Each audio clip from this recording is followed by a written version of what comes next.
So before I explain everything that I'm going to be doing in this video, I'm just giving a short disclaimer that I will show repeated parts, as I will have the video looping in some areas as I'm explaining what's going on, because it's a lot faster than I can explain it. And the second thing is, if you find my voice annoying or irritating, I have the game audio shifted all the way to the right, and my voice is only going to come out of the left speaker. So use it to how you want. So I decided to start running Mighty Switch Force, and in order to generate some popularity towards other runners, I decided to make a short guide covering stages 1 through 8. Now it's not going to be the best thing ever, but it's going to show you the fastest ways I've found to complete stages. So without further ado, let's go! Stop! In the name of the law! alright, for general information about this game, every switch takes about 1 second. Every shot takes a second. So basically, if you're not moving, you are losing time throughout the entire run. Now, on the first stage, there's an interesting thing where you can do a black screen switch, and the black screen switch basically nullifies the time of being unable to move, because you lose about 0.50 seconds, which accumulates to 1 second. So for the first stage, it's basically pretty simple. You want to get pixel perfect jumps, as well as minimize the amount of times that you're going to be firing the gun.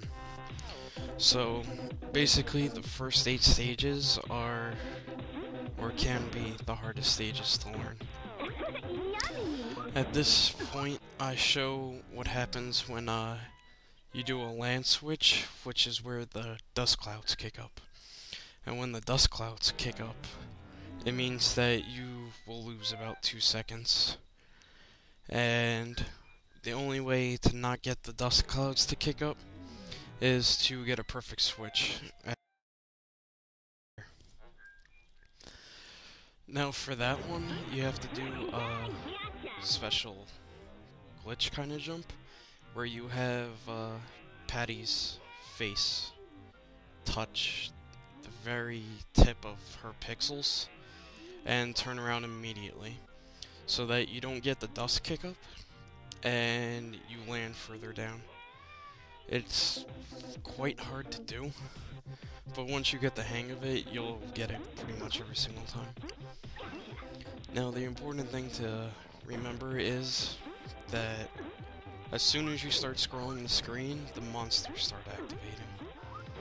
And when the monsters start activating, that's when you have a bunch of problems, because if you lose time anywhere, the monster cycles will be different. But it's not going to be too much different, but it can be enough to screw you over. Now for this hallway, you basically want 2 shots. One to eliminate pretty much all the sky enemies in 1 shot, and then 1 shot to finish off the last guy and the bottom rows. Now the problem with this stage is if you're doing pixel perfect jumps on the Tetris blocks, I'm gonna call them, where you just keep on going up and up and up like a staircase, you do have the possibility of just completely over jumping the last criminal. And that basically means a run reset. So the best thing to do is, when you're at the last 2, is to hit the tip. Basically, you don't want to hold left all the way. You want to jump, land on it, and then jump, and then hold on a little bit. Now for stage 2.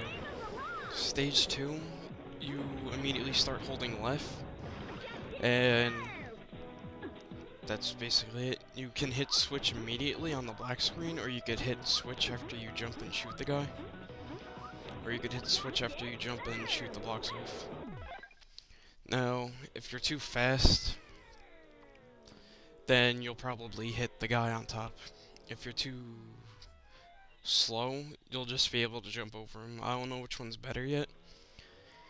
I'm gonna guess going slower is probably the better state for this area, because you don't have to do a jump, and a jump is pretty much costly in time. The next part, you want to jump as soon as you land on the block, and then you have to time it properly to hit the 2 bottom blocks so that it destroys her platform. Then you turn around immediately and shoot. And then you just play the stage normally. What happens is, if you don't hit the bottom block and you hit the 2 top ones, you're like, oh, it's not that big of a deal. But then you have to fire 2 shots, which is about 3 seconds. And then the guy on top's monster pattern is screwed up. So if you jump off, you have a very strong chance of landing on him, or you have to kill him. So it's better to play it safe and get the 2 blocks. Now the timing for it is a bit awkward. What I do is, after I do the jump, you just hold right, and then you can kinda react a little bit easier because the bullet blast is so big. But it's very important that you get that every single time, or otherwise you have a very high chance of hitting that guy. Alright, for stage 3, you immediately want to switch, and then you can immediately switch again, or you can switch when you hit the roof. Now this is probably one of the hardest stages to run, even though it is one of the shortest. It's because there's a specific glitch jump that you can do. Not glitch jump, but glitch fall. And if you get the glitch fall, instead of getting the dust cloud of landing on the platforms, Patty will just go really fast right through them. Now, I don't have really any advice to do this besides just practicing it, because it's barely reactable. You have to basically predict it, and then if you get it or not, that's also completely random, because it is really hard. I haven't found a better way to run the stage. I'm sure other people know better ways, because it's such a short stage. But the one thing I can recommend is getting the black screen switch and getting that glitch jump, because it saves at least 2 seconds, and if you could get in on both, I don't even know how much it would save. Probably save close to 5 seconds, maybe more. Alright, for this stage, this one has one of the more complicated starts, and it also has a few tricky parts, ones I can't really do that well, because it is tricky. But, what you want to do is you want to fall down the middle, and when you're falling down, you want to hit switch, so that you have a few frames to hit right, and just fall straight down. Now, the reason why you don't shoot the block is because that guy blows it up, and it's a waste of time. So, you basically just want to go as fast as possible with minimizing the risk rewards, because there's a lot of risks involved with the explosions and the walking enemies, and there's a lot of precision jumps.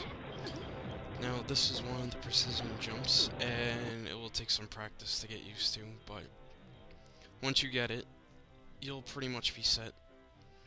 Then you just have to work on going faster through the stage.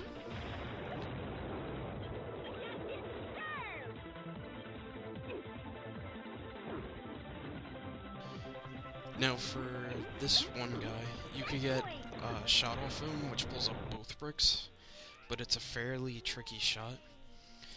So what you do is if you shoot, and if you don't hit him, you just jump and shoot immediately.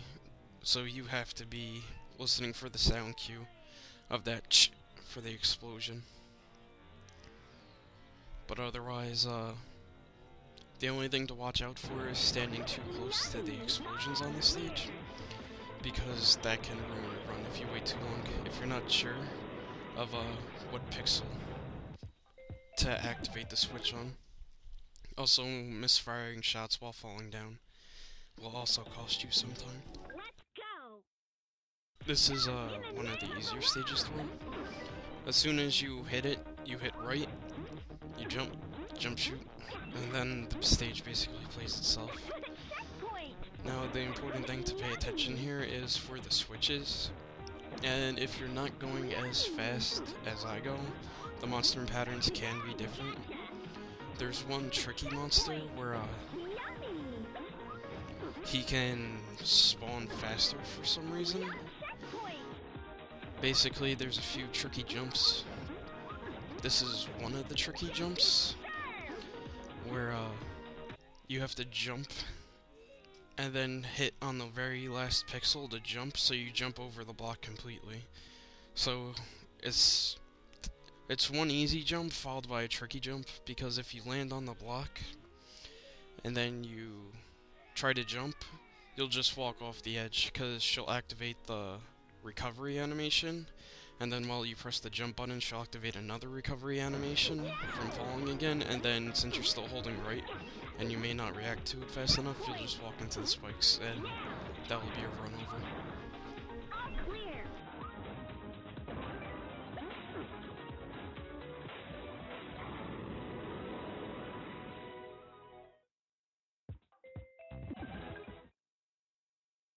This is probably one of my favorite stages in the game. For this stage, you hold right, and then you have to play it with the clicky switches. And basically, this is starting to get your brain working on when to switch and when not to switch, but this is one of the fairly easier ones to know when not to switch and when to switch. Now, the problem with those bats is you want to get one shot, you don't want to fire twice. If you fire twice, you're losing 2 seconds easy. Plus you'll hit your head jumping, and hitting your head makes you lose a second. So, what you want to do is, when you're falling down between the block like that, you want to shoot exactly when you're in the middle. And when you're exactly in the middle, you'll hit all three of them, no problem. For the other ones, just a normal jump from the second stair up will clear everything out.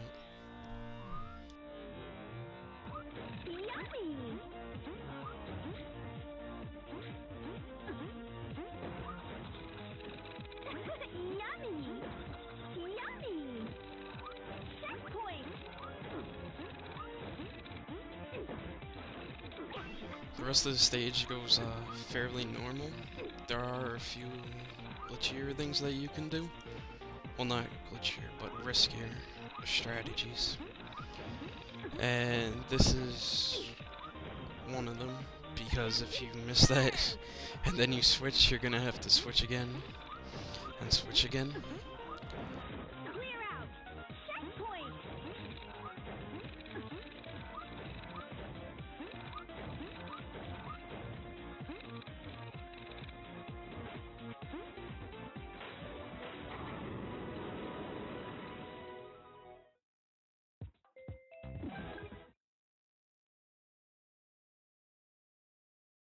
And another thing to watch out for is if you jump and switch at the same time to eliminate that problem of them falling, then the gun kickback will actually be strong enough to just make you fall in the spikes. This may not be 100% of the time, but pretty much every time I've hit a Y and ZR, I have fallen into the spikes. Stage 7 is probably one of the hardest stages out of the first 8. It's probably the second hardest. And that is because you have to do a pixel perfect jump after landing on a platform, and if you miss it, things can just go all sorts of crazy, because that basically ruins the run. You fall all the way back down to the bottom, and there's no fast way to recover off of that.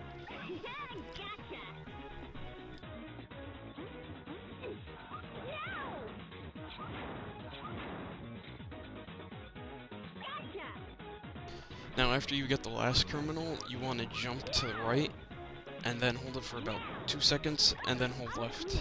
Because if you keep on holding right, you'll land on a platform, and last 2 seconds going left, as soon as you can walk inside of the wagon or whatever the fuck he's called, you'll just automatically be there. Like, you don't have to wait for his animation for it to start. For stage 8, this stage is really hard. This is the one that ends a lot of runs for me when I do 1 to 8 practice, which is all I've been doing until I got to about 8 minutes and 10 seconds, I believe. Something like that.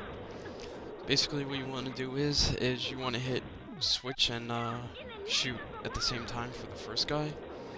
And then you basically want to do that for the entire going down. You want to hit switch and shoot where appropriate. Now the point of doing that is that it gets rid of the kickback. Because while you do get kickback in air if you don't hold a direction. If you hold a direction and you jump and shoot, you don't lose as many frames as you would in a normal jump, but you still lose some.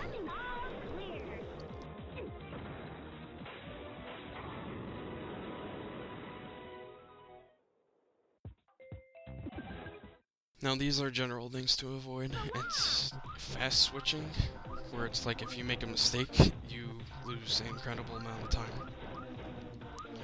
So it's better just to know what you're switching and when you're switching. The second is the gun kickback. As shown, jumping and not holding a direction, you lose. Jumping and holding a direction, you still lose, but not as much. If you want to be fancy and jump and shoot backwards, I don't think it saves any time actually. But it could be a nice trick for you to do for like a stage 3, I guess. But other than that, you're not gonna find much use out of it. And that's about all I have to say about the first 8 stages. The last 8 stages I will do in probably 2 weeks after I have them memorized and mastered. So thank you for watching, and hopefully you will partake in speedrunning this excellent game.